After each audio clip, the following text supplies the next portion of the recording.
Stonehenge प्रसिद्ध है, लेकिन ये इंग्लैंड में अपनी तरह का सबसे पुराना यूके स्मारक नहीं है। ये खिताब फ्लैगस्टोन्स को जाता है, एक ऐसी जगह जो स्टोनहेंज से लगभग 200 साल पुरानी है। वास्तव में ये संभव है कि जिसने भी स्टोनहेंज बनाया हो वे नकलची रहे हों, या शायद जैसा कि कुछ लोग मानते हैं फ्लैगस्टोन से प्रेरित थे। आइए इसकी सटीक उम्र को देखकर फ्लैगस्टोन्स के रहस्य को सुलझाना शुरू करें। इस प्राचीन पहेली को सुलझाने के लिए वैज्ञानिक एक शक्तिशाली तकनीक की ओर मुड़े, प्रागैतिहासिक स्मारकों की रेडियोकार्बन डेटिंग। ये विधि लकड़ी, हड्डी या चारकोल जैसी जैविक सामग्रियों पर काम करती है जो लगभग 60,000 साल तक पुरानी होती हैं। इनमें से प्रत्येक सामग्री में कार्बन 14 नामक कुछ होता है। जब कोई जीव मर जाता है तो उसका कार्बन 14 एक अनुमानित दर पर टूटना शुरू हो जाता है। ये माप करके कितना बचा है, वैज्ञानिक इन प्राचीन वस्तुओं की आयु का अनुमान लगा सकते हैं। ये विधि वास्तव में प्रभावशाली है, इसलिए इसमें कोई आश्चर्य की बात नहीं है कि इस विधि के आविष्कारक को नोबेल पुरस्कार से सम्मानित किया गया था। रेडियो कार्बन डेटिंग से पता चला है कि लोगों ने 3200 ईसा पूर्व के आसपास फ्लैगस्टोन्स का निर्माण किया था, जो इसे स्टोनहेंज के शुरुआती हिस्सों से भी पुराना बनाता है। लेकिन फ्लैगस्टोन्स का रहस्य अभी खुलना शुरू ही हुआ है। फ्लैगस्टोन्स दक्षिण पश्चिम इंग्लैंड के डॉर्सेट में स्थित है, जो स्टोनहेंज से लगभग 37 मील दूर है। इसकी खोज 1980 के दशक में हुई थी, जब मजदूर एक नई सड़क बना रहे थे। पुरातत्वविदों ने लगभग 330 फीट चौड़ी एक विशाल गोलाकार खाई खोदी, जो एक के ऊपर एक बने गड्ढों से बनी थी। गड्ढों के अंदर उन्हें कम से कम 7 लोगों के अवशेष मिले। एक दाह संस्कार किया गया वयस्क, 3 युवा व्यक्ति और 3 अन्य वयस्क जिनके शरीर आंशिक रूप से जलाए गए थे। इससे पता चलता है कि लोग इस स्थल का उपयोग प्राचीन दाह संस्कार दफन स्थल के रूप में कर सकते थे। फ्लैगस्टोन्स मूल रूप से एक बड़ा प्राचीन घेरा है, जो ठीक वहीं उभरा जहां शुरुआती कृषि समुदाय अपना समय बिता रहे थे। यदि आप आज वहां जाते हैं तो आपको कोई स्पष्ट दीवारें या किनारे नहीं दिखेंगे, लेकिन यदि आप घेरा बनाने वाले गड्ढों के अंदर देखते हैं तो आपको दोनों तरफ से चाक का मलबा मिलेगा। ये एक सुराग है कि जब लोगों ने इन गड्ढों को खोदा तो उन्होंने घेरे के अंदर और बाहर दोनों तरफ किनारे बनाने के लिए निकाली गई मिट्टी और चाक का इस्तेमाल किया। ये विशेष स्थान कई अन्य बहुत पुराने स्मारकों और स्थलों के ठीक बीच में स्थित है, जो नवपाषाण और कांस्य युग के दौरान हजारों वर्षों में बनाए गए थे। विशेषज्ञों ने इनमें से कुछ नजदीकी स्थानों की आयु का बहुत अच्छी तरह से पता लगा लिया है। उदाहरण के लिए मेडन कैसल की खाई लगभग 3600 ईसा पूर्व की है और माउंट प्लेजेंट का बड़ा हेंज लगभग 2600 ईसा पूर्व के आसपास बनाया गया था। आज फ्लैगस्टोन्स का आधा हिस्सा उस सड़क के नीचे है और दूसरा आधा हिस्सा नेशनल ट्रस्ट द्वारा देखभाल किए जाने वाले एक पुराने ऐतिहासिक घर के नीचे है। आप इस स्थल की वस्तुएं डॉर्सेट संग्रहालय में देख सकते हैं। चूंकि फ्लैगस्टोन्स और शुरुआती स्टोनहेंज गोल घेरों, गड्ढों और दाह संस्कार वाले दफन स्थलों के साथ बहुत समान दिखते हैं, इसलिए वैज्ञानिक सोचते थे कि वे एक ही समय में बने थे। लेकिन रेडियो कार्बन डेटिंग की बदौलत अब हम जानते हैं कि फ्लैगस्टोन्स, ये प्राचीन दाह संस्कार दफन स्थल, ब्रिटेन में अब तक पाया गया सबसे पुराना बड़ा गोलाकार स्मारक है। ये पता लगाने के लिए कि ये स्थल वास्तव में कितना पुराना है, शोधकर्ताओं ने वहां मिली मानव हड्डियों, लाल हिरण के सींगों और चारकोल जैसी चीजों का परीक्षण किया। सबसे हैरान करने वाली खोजों में से एक युवक था जिसे घेरे के बीच में एक विशाल सारसन पत्थर के नीचे दफनाया गया था। किसी ने उसे वहां लोगों द्वारा पहली बार इस स्थल का उपयोग करने के लगभग 1000 साल बाद छोड़ा था। इस खोज ने फ्लैगस्टोन्स के रहस्य को और बढ़ा दिया। आप शायद फ्लैगस्टोन्स बनाम स्टोनहेंज की तुलना के बारे में सोच रहे होंगे। खैर, बाद वाला अपने आप में एक रहस्य है। दक्षिणी इंग्लैंड में विशाल पत्थरों का एक बड़ा पुराना घेरा। जिन्होंने इसे बनाया उन्होंने कुछ भी नहीं लिखा, इसलिए हम ठीक से नहीं जानते कि वे क्या सोच रहे थे।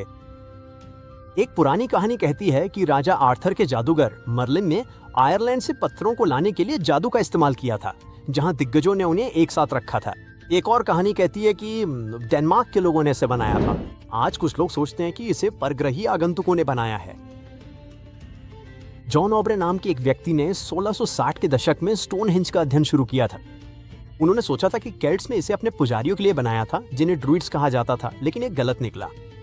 इस प्रागैतिहासिक स्मारक की रेडियो कार्बन डेटिंग से पता चलता है कि इसके निर्माताओं ने इसे कई शताब्दियों में चरणों में बनाया था। निर्माण लगभग 3100 ईसा पूर्व शुरू हुआ और लगभग 1600 ईसा पूर्व तक जारी रहा। सबसे पहले लगभग 5000 साल पहले ये जमीन में सिर्फ एक गोल खाई थी। फिर लोगों ने लकड़ी के खंभे जोड़े। लगभग 2600 ईसा पूर्व वे वेल से बड़े नीले पत्थर लाए।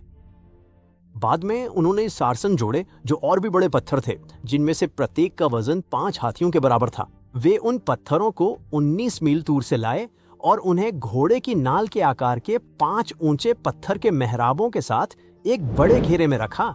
विशेषज्ञों का मानना है कि स्टोनहेंज बनाने में 2 करोड़ से अधिक घंटों की कड़ी मेहनत लगी और उन लोगों के लिए ये बहुत सारी टीम वर्क, ताकत और योजना थी जिनके पास मशीनें भी नहीं थीं।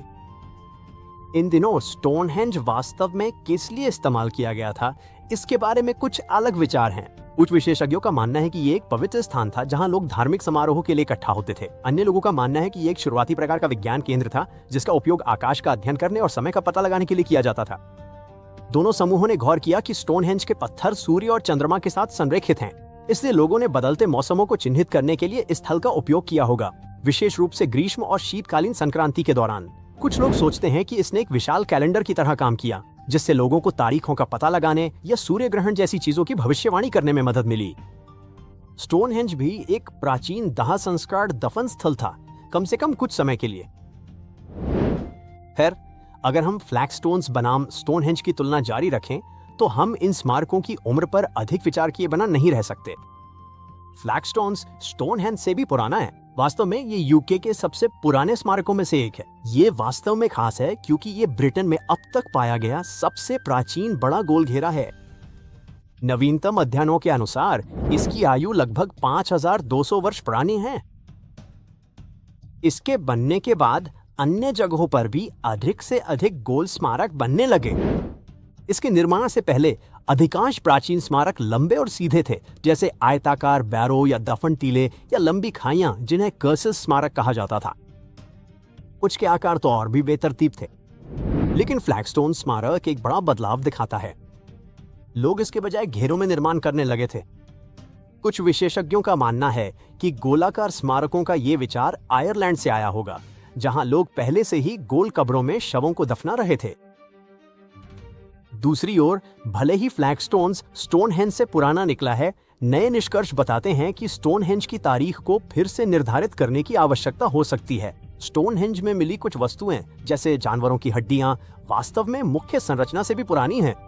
उदाहरण के लिए, स्टोनहेंज के प्रवेश द्वारों के पास पुरातत्वविदों को हिरण की हड्डियां और मवेशियों की खोपड़ियां मिली, जो लगभग 3200 ईसा पूर्व की हैं। विशेषज्ञ पहले सोचते थे कि लोग उन हड्डियों को दफनाने से पहले लंबे समय तक रखते थे, लेकिन यह संभव है कि स्टोनहेंज का एक प्रारंभिक संस्करण था जो ओवरलैपिंग गड्ढों से बना था, जो 2900 ईसा पूर्व के आसपास बड़ी गोलाकार खाई बनने से पहले मौजूद था। अब क्या फ्लैगस्टोन्स और स्टोनहेंज एक बड़ी साझा परंपरा का हिस्सा हो सकते थे? क्या यूके में अन्य प्राचीन दाह संस्कार दफन स्थल हो सकते थे? आखिरकार, ये निर्माण ब्रिटेन में एकमात्र गोल प्रागैतिहासिक स्मारक नहीं है। वेल्स में लैंडीगाई-हेन्स नामक एक समान स्थल है जो एक गोलाकार दफन स्थान जैसा दिखता है। मृतकों को दफनाने का ऐसा तरीका पूरे यूके में एक आम रिवाज रहा होगा, क्योंकि आप पूर्वी आयरलैंड में भी इसी तरह की संरचनाएं देख सकते हैं। उदाहरण के लिए, बॉयने घाटी में माउंट ऑफ द होस्टेजेस जैसे प्राचीन स्थान हैं जिनका उपयोग लोग उसी तरह करते थे। अब शोधकर्ता आयरलैंड में और अधिक खुदाई करना चाहते हैं ताकि ये देखा जा सके कि क्या उनमें से कुछ स्मारक 3200 ईसा पूर्व से पहले बनाए गए थे। यदि वे फ्लैगस्टोन से भी पुराने हैं तो वे ये समझाने में मदद कर सकते हैं कि गोल दफन स्थल बनाने का विचार कहां से शुरू हुआ और पूरे ब्रिटेन और आयरलैंड में लोग उन्हें क्यों बना रहे थे। हम जितना अधिक सीखेंगे उतना ही बेहतर ढंग से समझ पाएंगे कि ये स्थल वास्तव में किस लिए थे और उस समय के लोगों ने समुद्र के पार विश्वासों और परंपराओं को कैसे साझा किया होगा। उम्मीद है एक दिन हम यूके के सबसे पुराने स्मारकों में से एक फ्लैगस्टोन्स के रहस्य को सुलझा लेंगे।